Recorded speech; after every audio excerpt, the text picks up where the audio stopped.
피해 어린이의 내장이 밖으로 나와 있을 정도였고 체액의 증거를 없애기 위해서 완전히 실신해 있는 그 어린이의 몸 위로 차가운 수돗물.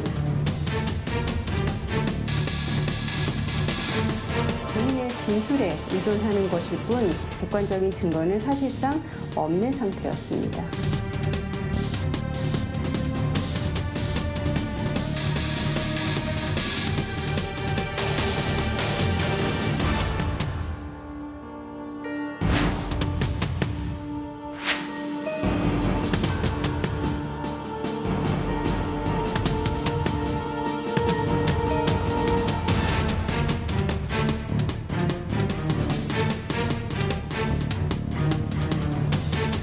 꿈에는 악마가 자주 나타나 나를 괴롭힌다.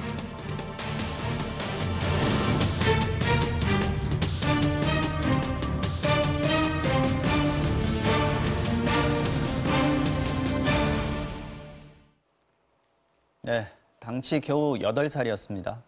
그 어린아이를 잔인하게 성폭행하고 평생 안고 살아야 하는 장애까지 남겼지만 조두순에게 내려진 형은 겨우라고 표현해야 될까요? 12년이었습니다. 그 조두순이 2년 후면 출소한다고 하는 소식에 많은 국민들이 불안해하고 있습니다. 어젯밤 PD수첩은 국민들의 불안, 또 그 뒤에 어떤 이유가 있는지 음주를 이유로 심신미약을 주장했던 강력범죄 사건들을 통해서 파헤쳤습니다. 박건식 PD수첩 부장 모시고 또 강신업 변호사와 함께 자세한 내용을 짚어보겠습니다. 두 분 어서 오십시오. 심각한 사건이라서요. 표정을 풀지를 못하겠네요. 자, 박 부장, 먼저 우리 사회에 너무나 큰 충격을 줬던 조두순 사건, 일어났던 10년 전으로 한번 돌아가 보면요. 당시 법원이 술에 취해서 아무것도 기억나지 않는다. 이 조두순의 주장을 그대로 받아들여서 12년으로 감형을 했다. 이렇게 돼 있는데요. 어제 PD수첩이 과연 조두순은 만취 상태였을까? 여기에 의문을 던졌습니다. 그렇습니다. 네, 가장 큰 문제는 조두순이 만취 상태라는 아무런 객관적 증거가 없다는 겁니다. 범행 전날 낮 12시에 호프집에서 양주 한 병을 마신 것은 확인이 됩니다. 그런데 그 이후에는 아무런 증거가 없고요. 근데 조두순은 그날 저녁에도 술을 마셨다고 주장하는데 7시에 편의점에서 소주 한 병 반을 사서 마셨다고 하고요. 또 편의점에서 양주 한 병을 사서 노래방에 가서 밤 11시까지 마셨다고 주장합니다. 근데 이건 조두순의 주장일 뿐이고요. 그러니까. 어떠한 객관적 증거도 없습니다. 그런데 경찰 조사에서 검찰 조사로 넘어가면서 조두순은 말을 부풀리기 시작합니다. 밤 11시가 아니고 다음날 아침 6시까지 마셨다고 주장을 하고요. 음주량도 부풀리는데요. 양주 한 병이 아니라 양주 2병을 마셨다고 주장을 합니다. 계속 많이 마셨다, 많이 근데 마셨다. 이건 증거가 있습니다. 호프집 사장께서 당시에 그 카드 기록을 갖고 있는데 양주 한 병 값으로 기재가 돼 있습니다. 결국 조두순이 거짓말하고 있다는 증거이고요. 그리고 반대로 만취 상태가 아니라는 증거는 넘칩니다. 범행 현장 화장실 벽에 대걸레질을 하는 흔적이 나타나는데요. 네. 이것은 아마 지문을 지우기 위한 것으로 보입니다. 그리고 의식을 잃은 나영이를 화장실 바닥에 두고 찬물을 틀어놓았습니다. 그래서 이 찬물이 넘쳤는데요. 그래서 아마 DNA 증거, 머리카락 같은 게 있으면 DNA 증거를 채취하지 않습니까? 네. 그래서 그런 DNA 증거를 다 없애기 위해서 의도적으로 인멸했던 행위로 보입니다. 그러니까 범행 이후에 철저하게 좀 숨기려고 했던 부분이면 이거는 만취 상태로서 할 수 있는 일이 아니다 이렇게 볼 수 있는 거잖아요. 네네. 네. 알겠습니다. 조두순이 근데 이미 그 전에 주치 감경을 받은 이력이 있었다고 하더라고요. 그리고 또 이 얘기도 있었습니다. 조두순의 사이코패스 점수 이거를 뭐 해봤더니 29점. 그래서 뭐 연쇄살인했던 강호순이나 그 이영학보다도 더 높게 나왔다라고 돼 있던데 이 부분은 어떻게 봐야 됩니까? 네, 조두순이 전과가 꽤 많습니다. 이미 80년대 미성년자 성폭행 전력이 있고요. 90년대 상해치사를 했습니다. 사람을 때려서 죽였는데요. 이때 재판을 받을 때 만취 상태라는 것이 인정이 돼서 감경을 받았습니다. 이미 주치 감경을 받은 이력이 있는 조두순이 2008년 나영이 경우에서도 주치 감경의 맹점을 알고 이것을 활용했을 가능성이 있다고 볼 수 있습니다. 받아봤기 때문에. 사이코패스 테스트는 캐나다 범죄심리학자가 만든 판정 도구입니다. 예를 들면 범죄를 저질러도 양심의 가책을 느끼지 않는다. 여기에 정말 그렇다 하면 2점을 부여하고요. 조금 그렇다면 1점을 부여하고 전혀 그렇지 않다면 0점을 부여하는데 20개 항목입니다. 그럼 2점을 다 하면 만점이 40점이 되는 것이죠. 만점이 40점. 예, 한국은 24점을 넘으면 사이코패스로 인정을 합니다. 그런데 이 테스트에서 연쇄살인범 강호순이 27점을 받았고요. 네. 친구 딸을 살해한 어금니 아빠 이영학이 25점을 받은 데 비해서 조두순은 이들보다 높은 29점을 받은 것으로 제일 나타났습니다. 높군요. 네. 네. 자, 강 변호사님. 이게 네. 주치라고 하면 이제 술에 취했다 이 얘기인데요. 그렇게 되면 반드시 지금 형을 감해줘야 되는 겁니까? 지금 어떻게 됩니까, 이게? 이걸 먼저 좀 설명할 필요가 있을 것 네네. 같은데요. 주치감경이라고 하는 것은 법률상 용어가 아닙니다. 네. 법률에는 주치감경이라는 말 자체가 없습니다. 10조에 있는데요, 형법에 네. 이렇게 돼 있습니다. 심신장애로 인하여 사물을 변별할 능력이 없거나 의사를 결정할 능력이 없는 자의 행위는 벌하지 아니한다. 이것이 이제 심신장애로 인해서 아예 그 형을 면제하는 겁니다. 근데 이 항에 뭐라고 돼 있냐면 그 사물을 변별할 능력이나 의사를 결정할 능력이 미약한 자는 형을 감경한다. 감경할 수 있다가 아니고요. 감경한다. 이렇게 돼 의무종이었던 있습니다. 거죠. 그렇죠. 네, 이번에 바뀐 거죠, 그러니까. 이제 이번에 이제 김선수법으로 바뀌게 그렇죠. 됩니다. 예, 예. 자, 그런데 여기에 이제 심신장애로 인하여라고 돼 있잖아요. 네네. 이 심신장애 중에 하나가 주치감경이다. 술 이렇게 먹은 보는 거. 겁니다. 술 취한 거. 예, 술 취한 거, 약 먹은 거, 정신병이 있는 거, 또 뭐 마약 먹은 거, 예를 들어서 이런 것들을 총칭해서 말하자면 이제 심신장애라고 부르는데 그 중에 하나가 주치감경이라는 것이거든요. 그래서 정리하면 술 먹었다고 그래서 반드시 심신미약이나 심신장애는 아니기 때문에 그래서 이제 또 벌하지 아니하거나 또는 감경해 주는 것은 아니다. 이 다만 부분 중에서 그 조두순 사건 이후에 그 바뀐 부분이 있었잖아요. 그렇죠. 네, 그 부분은 성폭행에 대해서만 이제 바뀐 건가요? 그렇죠. 이것도 좀 설명이 필요한데요. 네. 성폭력 특별법을 바꾼 건데요. 여기서도 과거에는 이렇게 형을 감경한다 이렇게 돼 있었잖아요. 벌하지 아니한다 네. 이렇게 돼 있는 거를 이제 아니할 수 있다 이렇게 이제 바꾼 거거든요. 의무조항만 삭제했다. 그렇죠. 의무조항이 아니라 의무조항으로 바꾼 건데 그것도 설명이 필요한 것이 뭐냐면 그때는 술이나 약물로 인하여 즉 정신병은 아닙니다. 네네. 정신병으로 예를 들어서 성폭력 범죄를 저지르면 옛날처럼 감경하는 거고요. 근데 이제 약이나 술로 인해서 그때는 부분만, 감경하지 않을 수 있도록 네. 그렇게 했습니다. 뭐 완벽하게 돼 있는 건 아니군요, 지금도. 예, 그죠? 그렇습니다. 그 조두순 출소 반대 국민청원 있었지 않습니까? 2년밖에 안 남은 게 알고 나서 벌써 그렇게 됐어? 이런 그렇죠. 생각 때문에 출소를 시키면 안 된다 이런 얘기들이 이제 많이 나와가지고 80만이 넘었다고 그랬는데 이거 저기 현실적으로 봐서는 사실 불가능한 거잖아요. 불가능합니다. 네.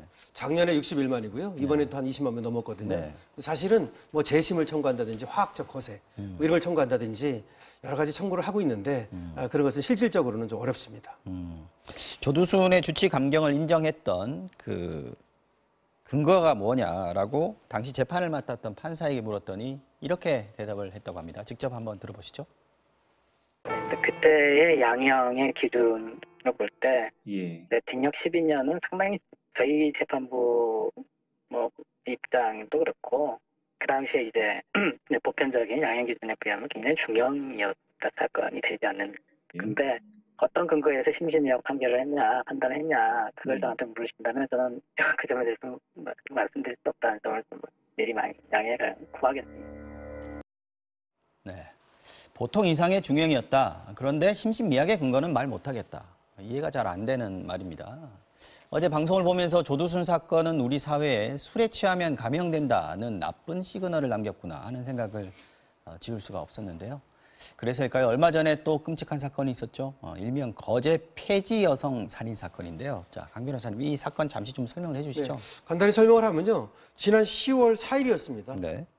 얼마 안 됐죠. 이때 이제 거제도에서 20살입니다. 가해자가요. 그래서 50대 여성을 이 50대 여성은 가냘픕니다. 약 30kg, 31kg 정도. 작은 여성이었어요. 예, 130cm 정도 킵니다. 70여 차례에 걸쳐서 반복 폭행을 합니다. 물론 이제 술 취한 상태이긴 합니다. 그렇게 해서 결국 사망에 이르게 되는데요. 무릎을 꿇고 살려달라고까지 했습니다. 그럼에도 불구하고 도로 한가운데로 끌고 다니면서 그렇게 가혹하게 폭행을 했거든요. 근데 문제는 처음에 이제 술을 먹었다는 걸로 봐가지고 경찰에서 이거를 이제 살인죄로 의율하지 않고 상해치사죄로 그러는 바람에 이제 나중에 이제 또 검찰에서 또 밝혀내서 사실 이제 인터넷이라든지 SNS에 이제 뭐 사람을 죽이는 방법이라든지 뭐 이런 것들 네. 그런 것들을 보고서 이제 살인죄로 의유를 해서 사실은 지금 재판 중입니다. 그래서 제1차 심리가 열렸고요. 제1차 심리가 11월 29일 날 열렸습니다. 그리고 이제 12월 27일 이번 달 27일에 네. 증인 신문이 열리게 되는데요. 지금 재판 중이군요. 중입니다. 네. 살인죄로 지금 재판 중이다. 그리고 미필적 고의는 본인이 인정을 했습니다. 그건 다만 이제 범행 동기에 대해서만 좀 다르게 얘기를 하고 있습니다. 자, 여기서도 지금 피의자가 만취 상태였다, 기억이 안 난다 이렇게 얘기를 하고 주장을 했는데 이 주장에도 지금 문제가 있다고 지금 PD수첩에서는 본 거죠? 네, 목격자들 주장에 따르면 네. 피의자는 몸도 잘 가누고 잘 걸었다는 겁니다. 목격자들이 CCTV도 있었잖아요. 네네, 다가가니까 저리 가라고 하면서 자신이 경찰이라고 주장을 했습니다. 근데 만취 상태의 특징이요. 거짓말을 못하는 겁니다. 그럴까요? 근데 경찰이라고 거짓말을 꾸며내는 것은 역으로 만취 상태가 아니라는 겁니다. 쓸수 있는 상태였다는 거잖아요. 네. 그리고 최초 목격자가 저희들이 최초로 밝혔는데 목격자에 따르면 그 폐지 여성이 소파에 누워 자고 있었는데요. 이 범인이 다가가서 범행을 끌고 간 겁니다. 현장까지. 그런데 이 범인이 집으로 가는 코스가 아니었습니다. 일부러 이 여성에게 다가간 것이고요. 그리고 일부러 찾아가야 하는 장소였습니다. 네. 이것은 바로 의도적 범행일 가능성이 높다는 뜻이고요. 네. 또 변호사님 말씀하셨지만 범행 이틀 전 인터넷에 사람이 죽었을 때 동공이 부러진다. 사람이 죽으면 목이 어떻게 되는지 성동구치소 등을 검색했고요. 검색을 해봤다는 거. 또 포렌식 검사를 해보니까 이 휴대폰에 피 묻은 운동화를 경찰서 구치소에서 맞아요. 그 예, 기억납니다, 촬영한 저는. 게 나타났습니다. 예. 이런 점들을 봤을 때 만취 상태를 인정하기는 어렵다는 게 저희들 판단입니다. 계획적이고 사건 처리 사후에도 어떤 그 그렇습니다. 정신 상태가 꽤 깨어 있었다 이렇게 네. 볼 수 있는 거였죠. 자, 이 사건 피의자가 주치 감경이 어려워지자 반성문을 써서 감형을 받으려 하고 있었는데 이 반성문이 단돈 몇만 원에 대필로 써지고 있다. 이 사건이 또 사실이 드러나서 또 충격을 더해줬습니다. 어제 PD수첩에서 이 부분 제가 좀 재밌게 봤는데 그 내용 직접 보시고 다시 한번 이야기를 이어가죠. 가족이란 것은 그냥 반성이다 의뢰라 선거당보다 9% 좋고 선거적으로 3번 쓰고 7번 쓰고 4번 쓰고 100번 쓰고 누군가가 연령 환경인데 술 때문에 실패한 거야. 그것을 지금 나타내줘야잖아요. 오히려 수시제가 나 많이 치솟다고 그렇게 가서 만약 하면 그래야겠다. 그렇죠. 그래요. 원래 항상 뭐 뇌파트에 이렇게 나와야지. 피해자가 아닌 법원에 반성문을 열심히 써야 하는 이유는 역시 감형을 위해서였습니다. 반성하고 계획이 없었고 초범이면 장량감격, 그리고 술을 먹고 심신이 미약한 상태, 즉 사물의 변별 능력이 약한 상태에서 범죄를 저지르면 법률상 감경. 피고인의 다양한 사정을 헤아려 판사 재량으로 형기를 깎아주는 장량 감경에서 반성문은 중요한 판단 근거가 됩니다. 과거에는 사실은 감경할 사유가 없을 때는 주치 감경, 심신미약 감경으로 감경을 하자고 하면서 술을 마신 것으로 하자. 소위 기록에 술 탄다는 말이 나올 정도로 이렇게 술을 마신 걸로 해서 감경 사유를 하나 얻어내자. 이런 말이 나올 정도로 그런 일들이 많이 있었습니다. 네, 기록에 술을 탄다 이런 말이 있을 정도로 법조계 그런 말이 있다고 하니까 더 충격적인데 음주에 관대한 문화, 음주운전도 그렇고 지금 뭐 이제 사회적으로 좀 바뀌는 추세인 것 같긴 합니다만은 여전히 법적인 판단에는 좀 부족한 부분이 남아 있는 것 같습니다. 네, 술에 취해서 기억이 나지 않는다고 주장만 하면 죄값을 제대로 치르지 않는다는 사실이 조두순 사건을 통해서 적나라하게 드러났습니다. 국민들은 흉악범들이 주치 감경을 통해서 법망을 빠져나오는 것을 보고 충격을 받았고요. 10년이 지났지만 여전히 조두순 트라우마에 시달리고 있습니다. 그래서 조두순이 2년 후면 출소한다는 사실에 전 국민이 분노와 함께 공포를 느끼고 있는 겁니다. 이제는 심신미약 요인에서 술은 제외하자는 주장이 점점 더 힘을 얻고 있습니다. 원래 심신미약은 치매나 몽유병, 조현병 같이 자기가 책임질 수 없는 상황에서 그런 데 적용되는 겁니다. 그런데 술은 자신이 책임을 지고 마시는 겁니다. 그렇죠. 이 때문에 최근에는 주치 감경이 아니라 오히려 가중처벌을 해야 된다는 목소리도 높아가고 있습니다.